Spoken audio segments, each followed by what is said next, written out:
ابن فايزه. ايه يالا انت لو ما كنت سجلت النهارده صبري كان مستنيك.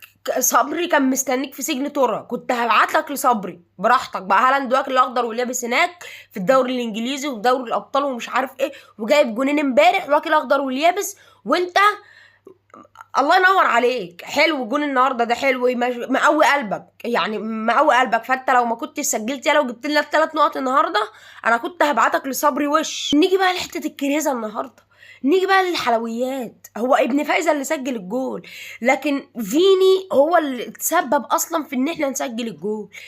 ايه يا جدع الحلويات دي؟ طب ما انت ماتش اللي فات مش فاكر كان في دوري الابطال ولا في الدوري، انت جبت طرد. الماتش اللي فات اخر ماتش قبل التوقف الدوري انت جبت طرد وصنعت هدف، والنهارده جايب 2 طرد. ايه فيني، انت تخصص طردات ولا طرود في الفريق بس؟ يعني انت الحلويات النهارده اقسم بالله ايه يا ابني الحلاوه دي؟ ايه الجمال ده؟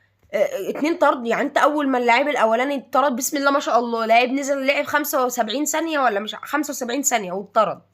شفت فاكر طرد موديست في كاس العالم للانديه ضد اتحاد جده؟ ده اسرع منه.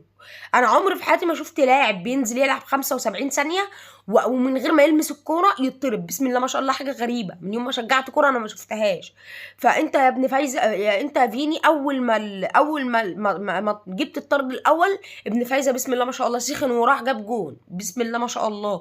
فعايزينك تستمر، عايزينك انت مستفز يالا، انت مستفز وبتعرف تجيب تخلي لاعيبه الفريق الخصم تتعفرت. فعايزينك تستمر يا كابتن، وان شاء الله باذن الله ايه الماتش الجاي ضد برشلونه تطرد لنا كده بدري ولامين يامال.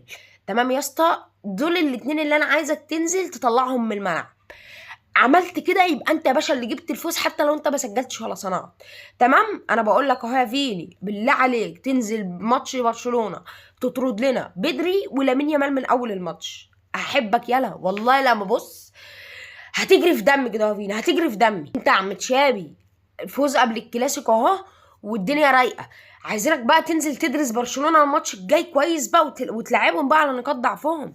خلاص خطه الاوفسايد دي ما بقتش ظابطه معاهم، ولو ظبطت معاهم في الماتش بتاعنا يبقى كده بقى في عامل في سحر، في دجال في الموضوع، ما مش طبيعي. مع ماتش جيرونا امبارح ما ظبطتش، ماتش باريس في دوري الابطال ما ظبطتش، ماتش اشبيليه ما ظبطتش، ماتش مش عارف مين ما ظبطتش، هتيجي تظبط على ماتشنا يبقى لنا الله والله، لنا الله. فانت يا اسطى فوز اهو حلو وبيديك معنويات قبل ماتش الكلاسيكو. عايزك بقى تنزل الماتش الجاي تدرس برشلونه